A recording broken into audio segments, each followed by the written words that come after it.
What's up, everybody? Welcome into another episode of Bulls Latest. Your host, Matt Johnson here, jumping right into things today. I wanted to take a look at three teams that could be at the forefront of a draft night trade with the Chicago Bulls. The first of which being the Oklahoma City Thunder, a team that has reached a point where it feels pretty counterintuitive for them to add two more rookies into what is already a young mix of players there with a ton of success making the NBA Finals run this year, obviously. I think it would be interesting for them to want to hold on to two first round picks. And it also is rumored that they are looking to move up the board and kind of take the two picks that they have, trade them to move up. So they might have an eye on a player in specific, possibly in the top 10 there. The Thunder hold the 15th and 24th overall picks in the first round. I think the Bulls trading them 12 would be only a few spots up there from the 15th slot. So it may not interest the Thunder all that much. But if Presti and the front office of the Oklahoma City Thunder give the Bulls a call on draft night, you got to pick up, you got to look at that and entertain that possibility there. I think for the Bulls, receiving picks 15 and 24, moving back just three spots from that 12th slot there, would put them in a prime position still to get a guy who's high on their board. I think adding a player of worth there at 15 along with 24 would be something that would benefit the Bulls tremendously. I think it is going to be in the hands of Oklahoma City to look at something like this. I personally think they're looking to make a real jump into possibly the top five or the top eight. So that's a bit of a long shot when it comes to these three teams. But, the other two being the Brooklyn Nets and the Orlando Magic. Diving into a little bit of Brooklyn here, they have four first-round picks. They own the 8th overall pick, 19th overall pick, and the 26th and 27th picks in the first round of this year's draft. It was reported last week that they're looking to move with that 19th overall pick up to the top 10. So they're looking to have two top 10 picks there. They want to pick at 8 and possibly have another slot there in the top 10 as well. I think for the Bulls, the Nets have already kind of made it known that the Bulls aren't high enough to entertain, getting on the phone and making a deal worthwhile for them with that. But I think things change all the time as we move closer to draft night. And, on draft night is when a lot of stuff goes down in the NBA. So the Brooklyn Nets are a team to keep an eye on. A piece that they have that I'd be very interested in the Bulls potentially making a move on as well would be Cam Johnson. At 29 years old, Cameron Johnson has had a lot of success in the NBA, both with Phoenix before he got traded, as well as been very productive in Brooklyn to this point. So this would be a bit of a wilder twist to the Brooklyn and Chicago sweepstakes here, but would Brooklyn be willing to possibly make a move on a guy like Pat Williams? Obviously, the Bulls handed him that monster extension, so he's got that under his belt. The Nets are probably not willing to take on a big contract because they have a lot of cap space to spend here. So I don't think they would want to succumb to that deal for Patrick Williams and what his contract would bring them. But definitely a possibility to keep an eye on. Patrick Williams certainly showed flashes in his first couple years. Obviously, it's been a pretty troubling tenure with the Bulls since, and it does not look good for him since signing that deal. So it'll definitely be worth watching there. The final team, this is the most interesting one in my eyes, is a team who has, in a lot of Bulls fans' eyes, screwed the Bulls in the past in the draft. Orlando, I think the Magic have two obvious long-term building blocks in Paolo Banchero and Franz Wagner there. They own picks 16 and 25 in the first round this year, putting Kobe White on the table as a possibility for them to take a look at adding a star like that and kind of leveraging the two first-round picks that they have in doing so. And I think they would probably pitch to the Bulls an opportunity for them to acquire the 16th and 25th overall picks, all while the Bulls being able to keep the 12th overall pick that they own in return for Kobe White there.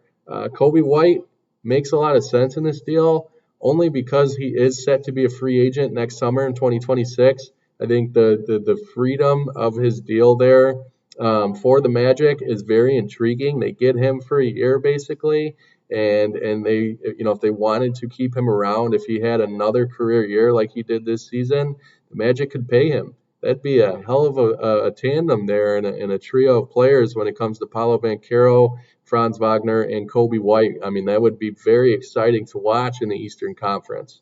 I think it makes a ton of sense for Orlando, and if you're the Bulls and you're really set on kind of stockpiling a number of first round picks here, allows you to keep your own and take Orlando's 2 picks there. So it makes a lot of sense for both sides.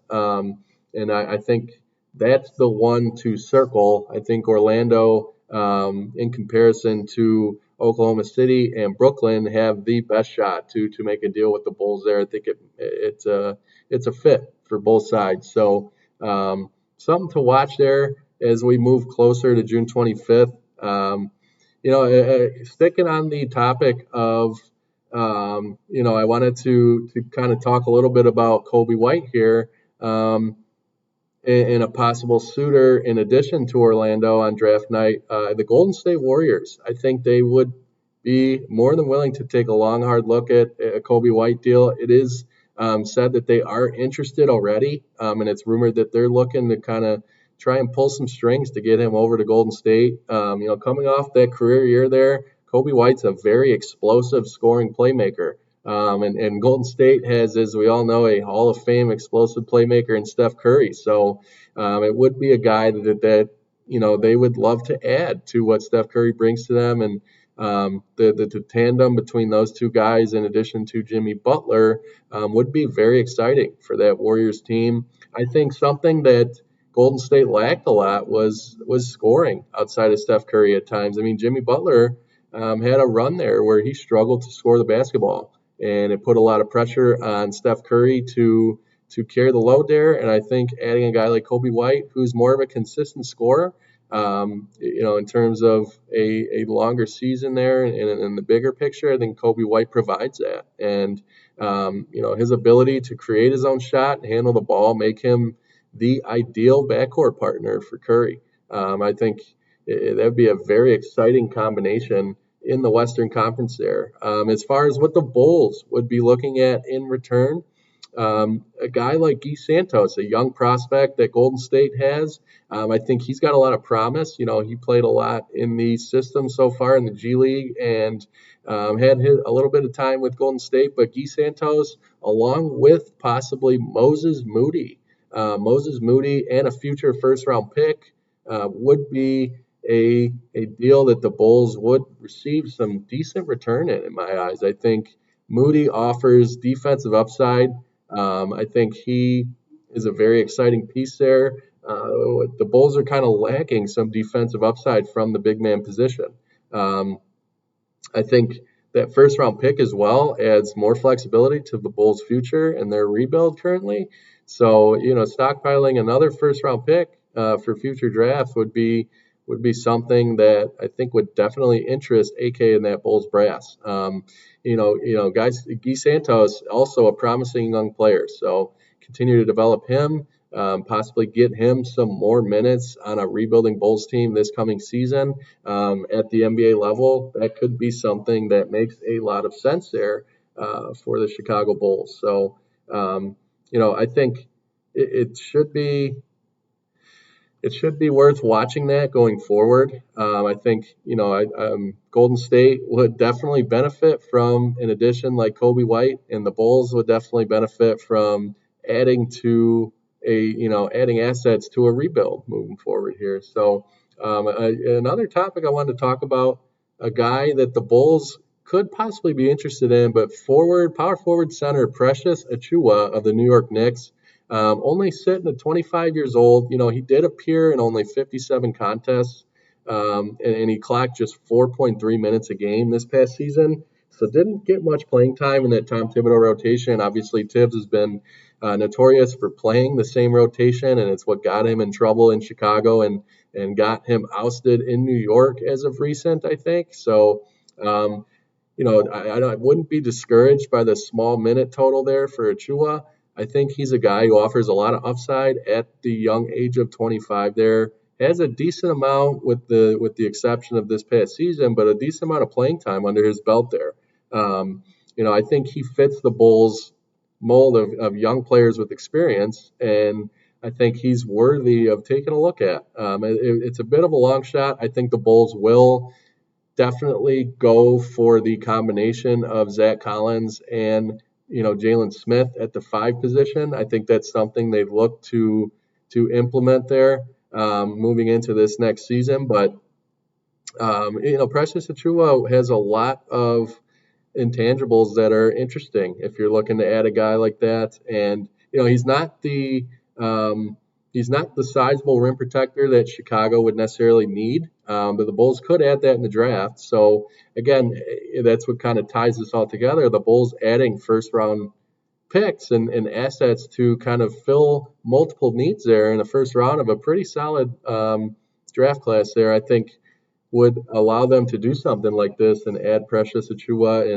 and create some versatility on their roster there. So Zach Collins, a guy who showed a lot of promise and productivity post Zach LaVine trade, gave the Bulls a lot of good minutes. Jalen Smith kind of struggled to get going to this point in his Bulls tenure. Another young piece there. So just a name to keep an eye on. I think Precious Achua, he doesn't bring the size, like I said. He's not. I think he is a switchable defender. He could definitely run the floor as well, though. We've seen that in the tape we do have on Precious Achua.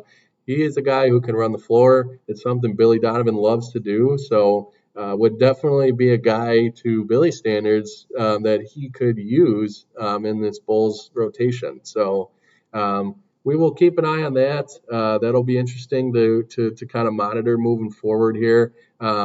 Overall team roundup, I'm really intrigued to see what they do with Coby White on draft night. I'm seeing a lot of information come out, and I'm going to continue to report on this for you guys as well. But Coby White is a guy who is becoming more and more likely to be moved on draft night, which means that the Bulls are probably leaning towards paying Josh Giddey. Now, do I agree with that? You guys all know my stance on that. I do not agree with tying big money to Josh Giddey. I don't see him as a guy to build the organization around. I don't think he fits that profile. But if you're going to move Coby White and you don't want to wait to do so and you want to acquire multiple first-round picks in this year's draft, then that's a prime spot to do so. I've talked about Vooch, and he's inevitably going to be moved. So, adding a young center in this draft and bringing in a free agent like Precious Achua, or there's a number of other guys out there that we'll continue to take a look at in the coming days and weeks. But that makes a lot of sense as well. I think if they really are, not too confident in the Zach Collins, Jalen Smith tandem, a move like that could make a lot of sense. I think you got to give Zach Collins an opportunity with what he did this past season, coming over from that Zach LaVine deal. I think he warrants an opportunity there, and I think Jalen Smith's a guy who offers a lot of upside as well. Had a great college career, slow start to his NBA career, but we'll see what he provides. And I'm excited to see how that kind of rounds out and how this Bulls roster shapes into form here as we move into the 2026 season. So excited to kind of see how things pan out. And I want to thank you all for joining me on today's episode of Bulls Latest. As always, hit that like and subscribe button, and we will see you guys next time.